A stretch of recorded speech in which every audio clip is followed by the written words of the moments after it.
नमस्कार. आज आपण या व्हिडिओमध्ये साबुदाणा वडे कसे बनवायचे तर हे पाहणार आहोत. तर हा शाबू आपण रात्रभर भिजत ठेवलेला होता आणि हा चांगल्या प्रकारे भिजलेला आहे. साबुदाणा वडे करत असताना एकदम असे क्रंची खुसखुशीत वडे होण्यासाठीची मी ट्रिक्स सांगितलेली आहे. तर आता त्या साईडला आपण बटाटेसुद्धा शिजवून घेतलेले होते आणि हे बटाटे शिजल्यानंतर त्याचे साल काढून तर आपल्याला हे साबुदाणा याच्यामध्ये मिक्स करायचे आहेत. पण हिरवी मिरचीचं वाटण काढलेलं आहे, त्यामध्ये मीठ घालून हे वाटून घेतलेलं आहे.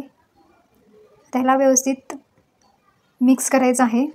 तर हे जे हा जो बटाटा आपण शिजवून घेतलेला आहे तर तो बटाटा आता आपण याच्यामध्ये शेंगदाण्याचं थोडंसं कूट टाकत आहोत आणि चवीनुसार तुम्ही मीठसुद्धा टाकू शकता.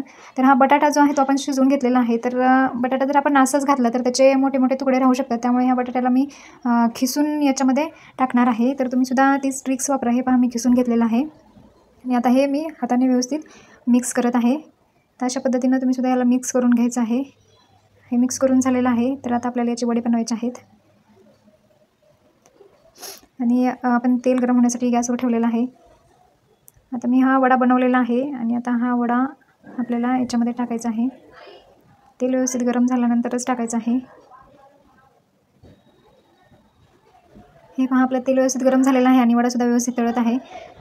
तर तुम्ही 1, 2, 3 तुम्हाला जसं शक्य आहे अशा पद्धतीने वडे तेलामध्ये टाकून तळू शकता. आणि सगळ्यात महत्त्वाची ट्रिक म्हणजे तुम्ही वडे तळत असताना जर तुम्हाला खुसखुशीत वडे पाहिजे असतील तर गॅसची जी फ्लेम आहे तर ते कमी फ्लेमवर तुम्हाला हे वडे तळून घ्यायचे आहेत. तर मोठा गॅस करायचा नाही. फ्लेम जर मोठी केली तर वडे आतमध्ये कच्चे राहू शकतात. त्यामुळे कमी फ्लेमवर थोडा वेळ लागतो, पण कमी फ्लेमवर वडे हे खूप छान पद्धतीने हे तुम्ही पाहू शकता. एकदम असा ब्राऊन कलर आलेला आहे आणि वडेसुद्धा खुसखुशीत झालेले आहेत. तर तुम्हीसुद्धा ही रेसिपी ट्राय करून बघा. तुम्ही आपल्या चॅनलवर नवीन असाल चॅनलला नक्की सबस्क्राईब करा आणि नवनवीन व्हिडिओ पाहत राहा. धन्यवाद.